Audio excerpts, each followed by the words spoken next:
عزتمند ورونو په کتابونو کې واقعا ذکر ده چې د سليمان عليه السلام په دربار کې ملک الموت ناسو د هغه مجلس ته ملک الموت راتلو یو ورځ د سليمان عليه السلام سره په خوا کې یو کس ناسو نو دغه ملک الموت دا کس سره بار بار قتل او په حیرانتیا سره ورته قتل کله چې هغه ملک الموت لاله نو هغه کس د سليمان عليه السلام نه تاسو کو دا کس څوک چې ماته داسې په حیرانتیا سره قتل او په تعجب کې ماته قتل سليمان عليه السلام ورته فرمایل چې دا ملک الموت وو د کس سره یې پیدا شولا دا ځان سره ویل دوه ځنه چې دا زما روح قبض کی نو سليمان عليه السلام ته فرمایل درخواست ورته وکړو چې ته هوا ته حکم وکړه چې ما د هندستان جزیره ته ورسې چونکه دوی په شام کې وو نو سليمان عليه السلام هوا ته حکم وکړو نو دا کس چې کوم دی هغه د هندستان جزیره ته ورساو کله چې هلته ورسید نو هلته کې ملک الموت ولیدو دغه ملک الموت ولیدو اول د کې روح قبض کو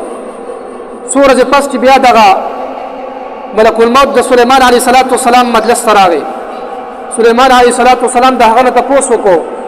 چې ابل او زما په خوا کې یو کس ناسو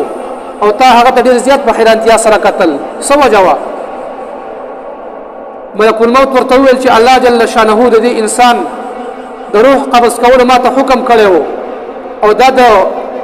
هندستان په جزیره باندې ما ته حکم کړو چې دغه پاغه ځکه روح قبض کا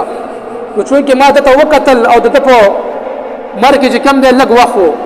نو ما په حیرانتیا سره ته قتل چې آیا دا انسان باغه ته څنګه رسی هم خوري زیات کم دی وای ما ځان الته کې ورساو چې الته کې ورسیدم دا انسان ماته کې راغلی و نو ما ته الته کې روح قبض کو نو عزتمند ورونو د انسان په کم ځای کې هم وخت مقرر شوی وي کم ځای کې نیټه مقرر شوی وي یا خو الله جل شانه دا انسان په هغه ځای کې کار پیدا کی هغه ځای ته الله جل شانه ورسي او په هغه ځای کې ته روح واخلي عزتمند ورونو سورې مخ کې تاسو بریدلی وي چې په دې نبی کې یو قاری صاحب وو هغه د اسلام آباد را روانه سټوډنټ وکړو هغه محترم او داسې خوښ شو داسې د مخ پته نه لګیدله چا نه پیژاندو چای د مخ هغه دیدار هم ونه کو محترمو نو انسان ته دا پته نه لګیږي چې ماته بکله مر راځي په کوم ځای کې برازي د سشي نه برازي مثال په تور کچرته هغه ته دا پته وي چې زه به داسې سټوډنټ کوم زما د مخ به داسې حالت جوړيږي نو تاسو وایي دا انسان دغه صدا خالص په تلوي بیا اسلام آباد ته دا وجه په ژوند کې هم نه وي تل هغه طرف ته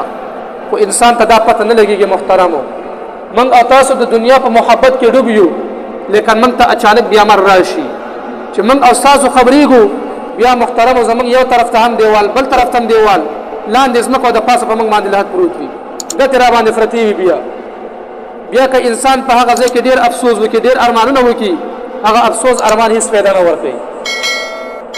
نو عزتمند ورونو الله تبارک وتعالى من او تاسو ته ژوند راکړی دی وخت راکړی دی به من او تاسو په دې ژوند کې ځان له نیکو اعمالو ذخیره برابر